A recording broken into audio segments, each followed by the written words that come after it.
देखिए we are all actors. हाँ, जाट है, जट है, लेकिन सब बेसिकली फार्मर्स हैं। तो मेरा हमेशा मानना है जितने भी फार्मर्स पूरे देश में हैं सब जाट ही होते हैं। उनके शायद अलग तरह से उन्हें कहा जाता है, लेकिन सबकी अंदर जो जोश और जो सच्चाई है, बिकॉज वो मेहनत करते हैं और लोगों को खिलाते हैं और खुद की तकलीफ़ों को अंदर रखते हैं, उसको सामने नहीं जाहिर होने देते। और कहीं कुछ तकलीफ़ हो तो फिर ये नहीं सोचते कि मेरा क्या होगा, लड़ पड़ते हैं।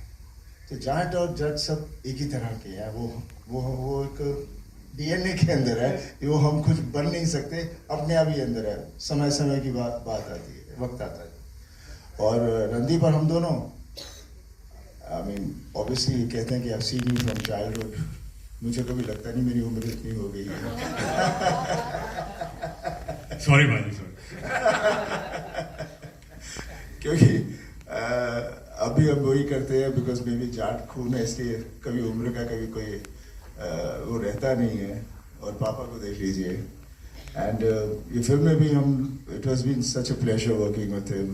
हाँ, मुझे मालूम है he was little uncomfortable about it being Jat और मुझे ये करना पड़ रहा है।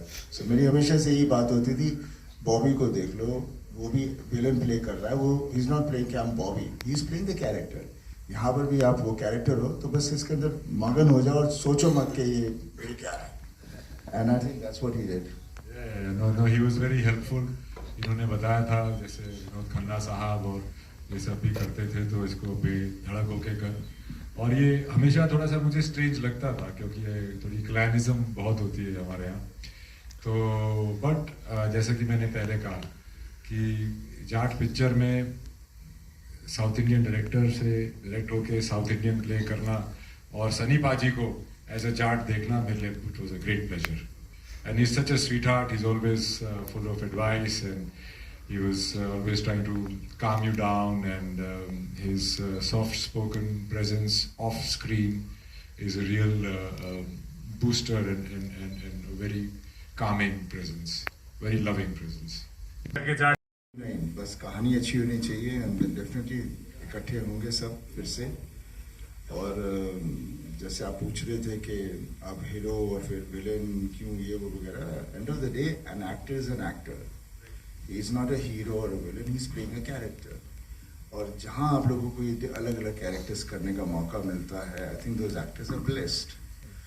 When I joined the industry, I had a little choice here and there। फिर आगे जाके मैं कोई इस तरह की सिनेमा भी करूं जिसमें बोलेंगे बहुत काम तो अच्छा था लेकिन पिक्चर अच्छी नहीं, एकदम मज़ा नहीं आया। तो क्या हो जाता है, इमेज आपका इतना टेक ओवर कर लेता है। जैसे मेरे साथ तो यही प्रॉब्लम है। अगर मैं कोई पिक्चर करना भी चाहूँ, मैं वैसे कर भी रहा हूँ एक दो, लेकिन वो सिनेमा पे फिर वो जिस तरह से आप लोग कहते हो ना, क्योंकि बॉक्स ऑफिस से हर चीज़ को तोला जाता है। जब हम बॉक्स ऑफिस से तोलना बंद कर दें तो मेरे हिसाब से जो भी अच्छी पिक्चर है वो हिट फिल्म होती है। विनीत जी, सबसे पहले कॉन्ग्रेचुलेशन छावा के लिए, बधाई हो। रिकॉर्ड ब्रेक कर रहा है, महाराष्ट्र में रिकॉर्ड इतने सारे ब्रेक कर चुका है। आपसे जानना चाहूंगा, राइटर, पोएट और विलन, आपके तीन किरदार, तीन अलग अलग किरदार, किस तरह से देखते हो? एंड सबसे खास बात क्या होती है जब आप तीनों किरदार को एक्सप्लोर करते हो, जब बड़े पर्दे पर आती है? पोएट इतना अच्छा लोगों ने पसंद किया है, how do you see the villain part? क्योंकि ये कुछ नया देखने मिलने वाला है। आपको फोन नहीं आया था अभी? सबसे पहले तो thank you so much.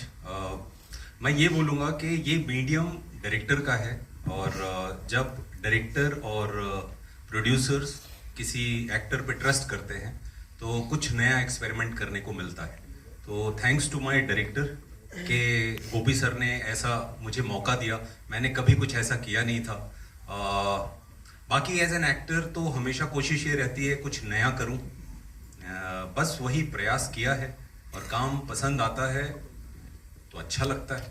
And thank you so much आप सब लोगों ने जो प्यार दिया है छावा के लिए, सुपरवाइजर मालेगांव के लिए, जाट के लिए भी उसकी वर्षा करिए एकदम छप्पर फाड़ के। और एक रिक्वेस्ट करूंगा, Gopi sir, he is our director and producers are here, तो मैं आप लोगों से रिक्वेस्ट करूंगा कुछ सवाल जो है यहाँ भी जाएं।